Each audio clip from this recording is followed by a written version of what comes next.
So it's weekend preview time, looking ahead to tomorrow's main action, and with a man who hasn't been here for a while, Ben Fearnley, who is going to attempt the ITV7. It's a very tough one to do, I guess. Tough weekend to do it. I guess all of them are, but those two handicaps at Ascot and one of them at York are absolutely near impossible to find one of the winners, let alone all three. But we'll have a go. I thought the first race actually would probably Ascot.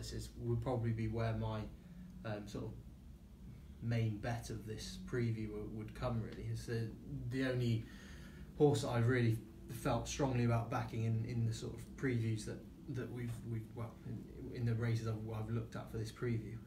In the Princess Margaret Stakes, obviously you've got Scintillating, who's a complete unknown, absolutely bolted up at Newbury on debut. The race hasn't been sort of frank, there's no form really to speak of, but that was very, very visually very impressive. So she's obviously a player, and she's up near the top of the market. And then Royal Intervention is the current favourite in that race, and she did look very good when winning a listed race last time. She won by nearly 5 lengths, and she's probably a rightful favourite here. But she did make all on the July course at Newmarket, which is a course where positive tactics in sprints and other races as well are very effective, and it's not the same sort of thing at this track. Ascot is much harder to make all on the straight course. The round course is different, but the straight course is very hard to just go out and make all the running. So she will have to either, I guess, be very good and go from the front, or maybe drop in. They might change tactics on her. You never know, but she might not be seen to have as good effect this time, given that she was front running on the July course last time. So the one that I came down on was Chapelli of Mark Johnson's. I think she's done really well to achieve all that she has, given that she's only raced at 5 furlongs and given her pedigree, because she's poet's voice and there's loads of stamina on the dam side. She's closely related to Old Persian, who I think is in training currently with Charlie Appleby, and he's a 10 furlong horse. There's loads more stamina on the dam side as well. So the fact that she has achieved what she has in her 4 starts to date over the minimum trip, I think is very interesting. It makes her very interesting for going up in trip for the first time here. She tackles the extra furlong. It's obviously a stiff test, this 6 furlongs at Ascot, but it should suit her based on pedigree and the way she runs. She's always been, as you'd imagine, very strong at the finish over 5. Her form is good. It's not exceptional. She won at Catterick and York, and then ran okay in a listed race at Sandown last time without sparkling. But I think this extra furlong could bring out a lot of improvement, and I thought she looked overpriced really at around 10 to 1. I didn't expect her to be double figures when I bought the betting up for that race. So Chapelli in the first would be a fairly confident selection. Yeah, 10 to 1 for the informed Mark Johnston team, and that's 1/7 of the way. How much is ITV7 prizes? Is it £25,000? Yes, it's 25 or 50, isn't it? I think. Yeah. To be honest, you'd earn your money if you did that. You'd wish you had an accumulator. I was also going to say, if you put a £1 accumulator on, you'd probably make treble that with these sorts of races. These races, I think. Absolutely. Yeah, probably would. Speaking of which, we've got a 3-year-old handicap up next. I can't even count the runners quick enough. 15 runners due to head to post. It's 11 to 2 the field. What's catching your eye? Yeah, I mean, it's some of these big field races you can have opinions on and have bets in, but this is one that really I like the chances of 4 or 5 of them probably. I think they're loads of them are interesting, so I'm probably not going to end up having a bet. George of Hearts is the Timeform top rated. He ran well in the Britannia last time, probably left with a bit too much to do, was finishing strongly, been ridden really far off the pace. Wouldn't be surprised if he got a more positive and prominent ride here, and he might well go and do better. Some of his form, looking back through his form, is pretty strong. That Ascot second back in May is particularly strong with Society Power. That one's gone on to improve significantly since. So his form lines up well, stacks up well. His mark of 92, I think, is going to be a mark that he can win off at some point. Whether it's in this race against all these sort of unexposed and interesting horses, we'll have to see. Obviously, Corrosive is another one. Just got chinned by Rip Off last time at Newmarket, and Rip-Off ran really well next time out as well, probably wasn't seen to best effect, might well have followed up if he'd have got a clearer run through. So he got beaten by a well-handicapped one last time, Corrosive. So, I mean, he's another player. Sam Gold, I backed him in the Britannia. He didn't really come up to expectations that day, but some of his form prior to that makes him very interesting. Escalator's on a roll. He's taken off since tackling handicaps for Charlie Fellows, and Crack On was the other one. He went off favourite for the Britannia, didn't he? And in the end he was pretty disappointing, but some of his form prior to that at Lingfield and Haydock, where he'd won really impressively, he'd won good races in very, very impressive style. I mean, that Lingfield win, I don't know if you remember that, it was right out the back. It's a sort of win you don't really see very often at Lingfield. He had about 8 lengths to find, turning for home, and he absolutely flew home. So he's probably still on a good mark as well, but he obviously has to bounce back from that poor run. But all in all, I think all those ones that I've mentioned, they're all near the top of the market, and they're all very interesting. So overall, I'm not going to have a bet. George of Hearts is the Timeform top rated. Yeah, it should be a really interesting race, and it's noteworthy really that there's 3 horse in focus flags in here, which is always a sign that exactly it means that there's essentially it's a race that is, even if you don't have a bet in it, it will be worth following, and it might well work out. So definitely one to watch if you're not betting in it. And you managed to say that Escalator was on the up, so I'm happy with you. It gets no easier next at Ascot. How many runners is that? 27, am I right in saying? More? 29 runners. Yeah, it's a 4-pager. Timeform printout. Spreading them all out as we speak. I believe it's 9-1 bar the field here. Maxime, I think, is the favourite at the moment. Where do you start when you decode a race like this? Yeah, it's very, very hard, isn't it? I wouldn't necessarily be that keen on Maxime, I don't think. I mean, he's on a mark that probably sums him up. 103. He ran well last time, bounced back to form, having not run so well in listed races at the start of the year. But I think there'll be something better handicap than him in this field. He's a horse that's usually very short in the betting. The one I like, who is definitely well handicapped, and he's also the Timeform top rated, based on his sort of previous form, is Firmament for David O'Mara. I mean, he was 5th in this race off 109 last year, ran really well in it. He's £10 lower now. The yard are actually going better really than they were last season. They had plenty of winners last season, but I think in general they've been probably somewhere back to their very best. The O'Mara yard, they obviously moved stables, didn't they, a couple of years ago, and they had that really good season where they had countless winners and Group 1 winners and all the rest of it all in the same season, going back 2 or 3 seasons. And last year wasn't as good for them, but I think they're in better form this time around, so that bodes well for Firmament. He's been running well, but probably hasn't been seen to best effect in any of his recent starts. I don't think the Bunbury Cup, that 7 furlongs on the July course, really suits him. He's a horse that stays 9 furlongs, and that is a really sharp test. 7 on the July course, whereas 7 here is probably right up his street, and as he's shown really from some of his big runs in these sorts of races over the last couple of seasons. He was drawn on the wrong side where he ran in the Victoria Cup here in May over the same course and distance, so you can forgive that. And then he ran in the Royal Hunt Cup last time and met a bit of trouble. So he's had he's had excuses. He doesn't win that often, and he's a horse that probably will need things to drop right for him. Things with the draw, obviously he's in 24, so he'll be he'll just have to go with it. The rider won't have a choice of going left or right. But he's got cheap pieces on for the first time. They're obviously trying something a bit different. He's just too well handicapped for me to ignore. He's a horse that I will be backing. I've backed him a couple of times already this season from a falling mark. I do think he's got a big race in him. Obviously, it's a 29 runner handicap that they're all in some way got some sort of claim. But I thought Firmament was very well handicapped and very interesting. We'll very quickly touch on one you've already mentioned, because it might have a bit of a form boost in Rip-Off, who you said was unlucky last time. Yeah. Is the handicapper catching up with him a little bit? Well, based on that last run, you'd probably say not, because he was unlucky. He comes here off the same mark, so that was a less competitive race. The Vintager was obviously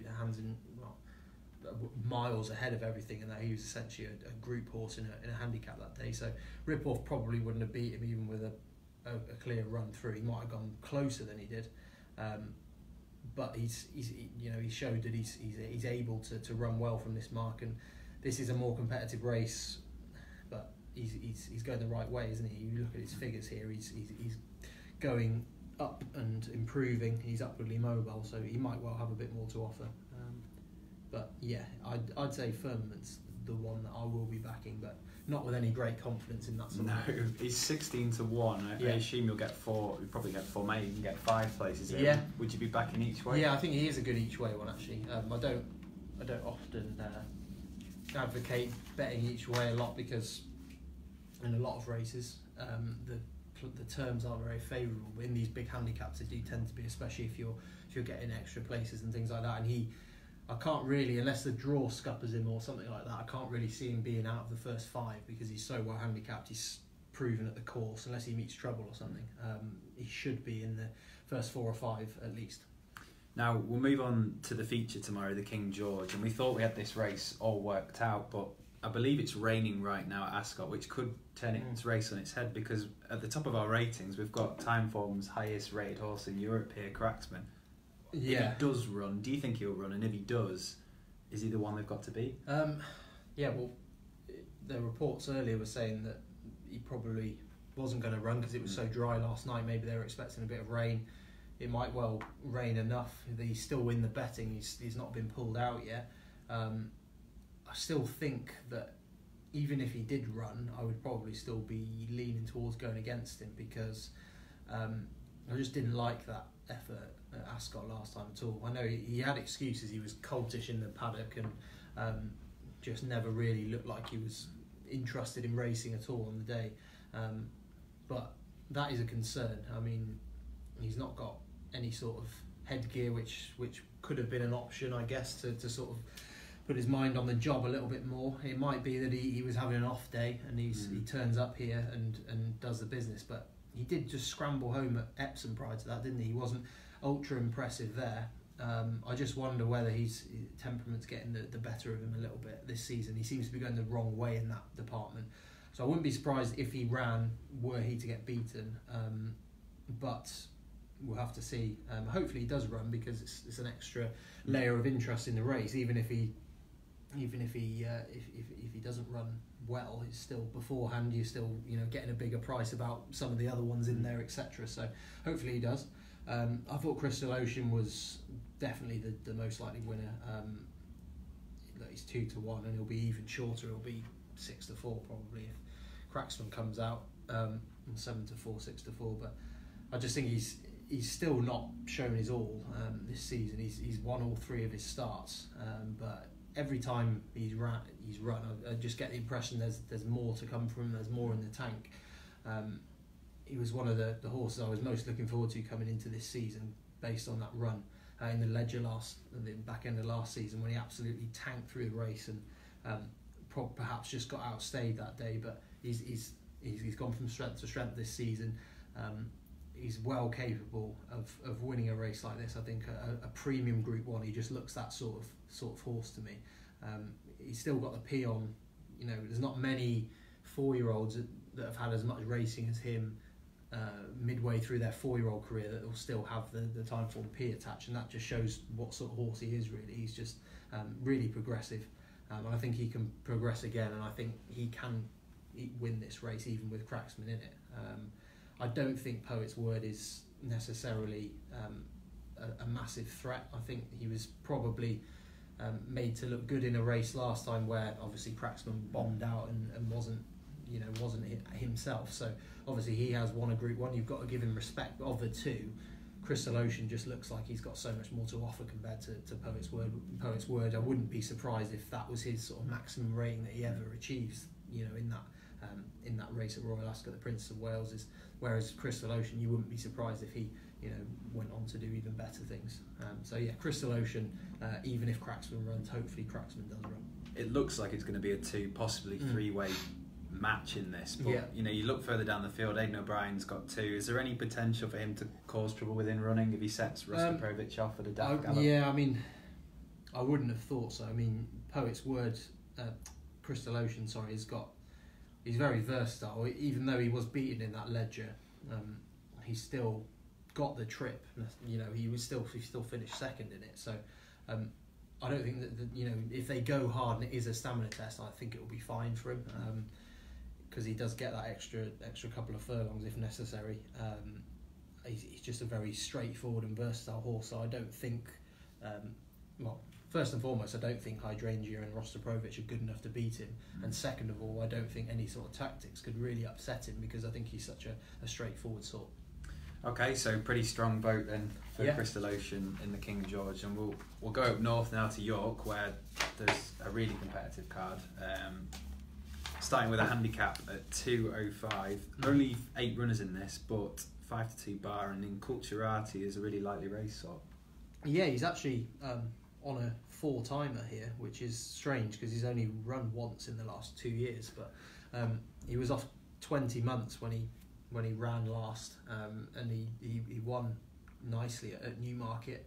It was his only start last season. He's clearly very fragile, but that seems to be working for him really. If you look at his win record, he's progressing. I think Charlie Appleby does really, really well with these horses that have been off on long breaks. He's a trainer that a lot of trainers, if you've had, you know, a year or more off, you start to think, oh, where have they been? Why, you know, they've obviously had a problem. They're not going to perhaps be the same horse even as they were when they were last seen. But Charlie Appleby seems to be able to improve these horses that have been off a long time, let alone get them back where they were. So I think Culturati is probably a horse that's going to have more to offer. He's still very lightly raced. He's a 5-year-old, but like I say, he barely had any starts. He's on the 4-timer here. He's the sort of horse that, were he in another yard, a horse on a hat trick, on a 4-timer off a massive break, you'd be rubbing your hands together trying to take him on really. But I think with the Appleby yard, they do very well with similar horses to him. So it's a race that I probably won't be playing in really, because I think he's the favourite, and I think he's got a pretty solid chance.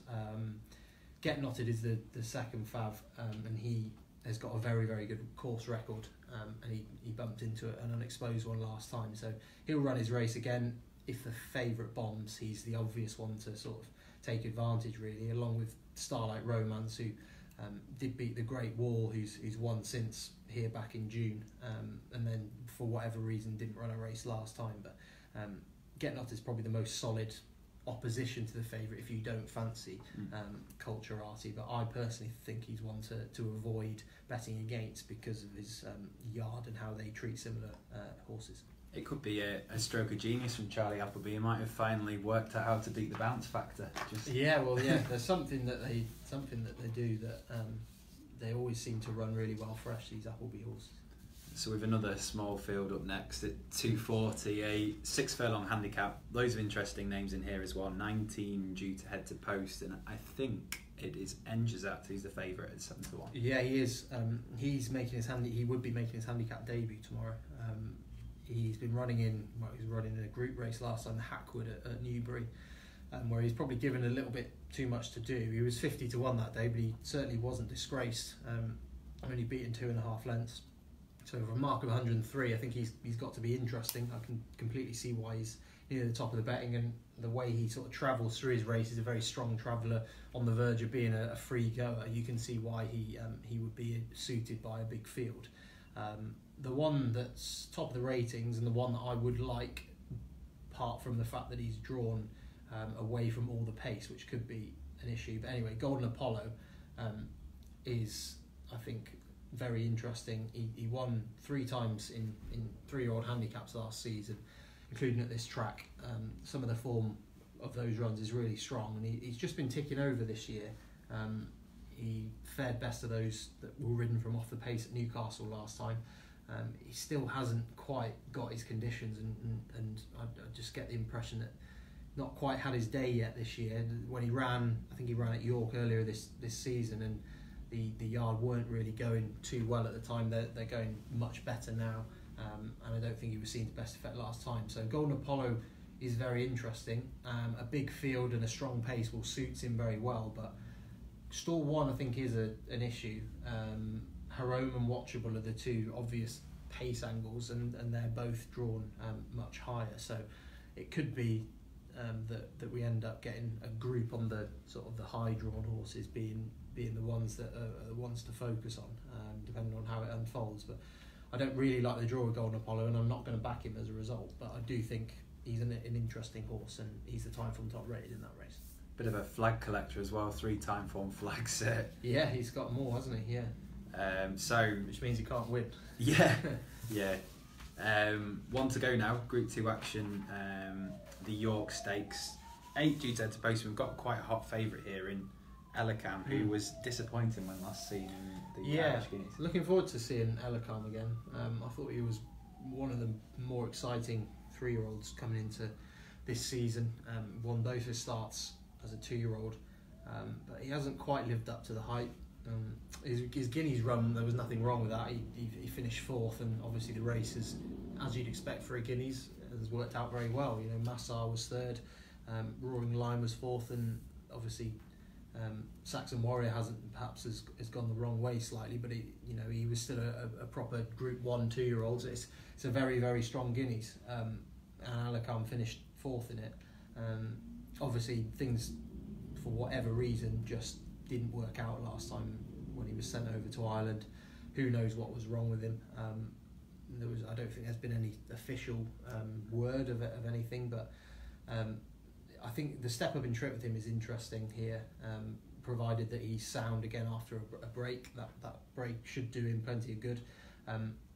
But his runs at 2, he was really, really strong in the finish, and a lot of these Frankels have been very strong stayers, and I wouldn't be surprised if he was actually better at 10 furlongs. The way he was winning over 7 as a 2-year-old, you'd be thinking, obviously the Guineas was in mind because he's such a high class horse, but if he'd been a lower grade horse, you'd have probably thought, oh, this is going to be a middle distance colt next year. So I think the extra step up and trip is a positive for him. I'm hoping he can bounce back, because I do think he's a very sort of smart prospect, but this does look a good opportunity to bounce back. I think it's not a particularly deep race. There's nothing that he'd be that scared of. I don't think, not that I'm going to back him as favourite, because he did bomb last time. I think he's got questions to answer. But you've got Thunder in Blue, who probably isn't going to be seen to best effect in this sort of field. He needs a big pack. He's a strong traveller. He swoops through late, hopefully when the pace is collapsing. Don't think he's going to be seen to best effect. He might well be able to win simply because this looks a good opportunity for him at a Group 2. It's a weak Group 2, but I wouldn't really have him on my mind for it.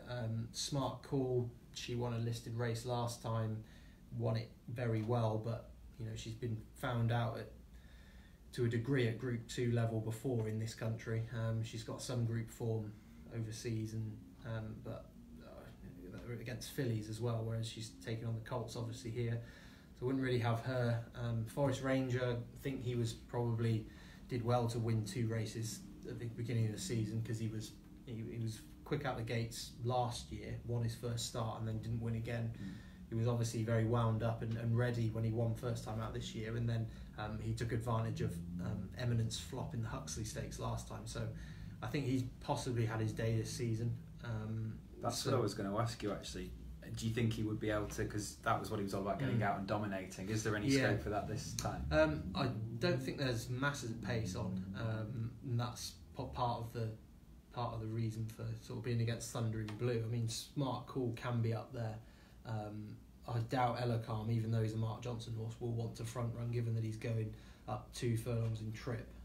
So yeah, there's not loads of pace, so it's a bit of a sort of a trappy looking contest if you are looking to bet in it. But certainly Elikam, if you are looking at it that way, Elikam does have some sort of turn of foot, because he's won races over 7 furlongs, even though he's done them in a style of a stayer. He's probably got a bit more speed than some of these, so that wouldn't disadvantage him as much as perhaps it would some of the others in the race. So overall, I can't really oppose Elikam, even though I probably would if there was something interesting against him, because he does have a bit to prove, and he's 7-4, 6-4 because of the profile that he's got.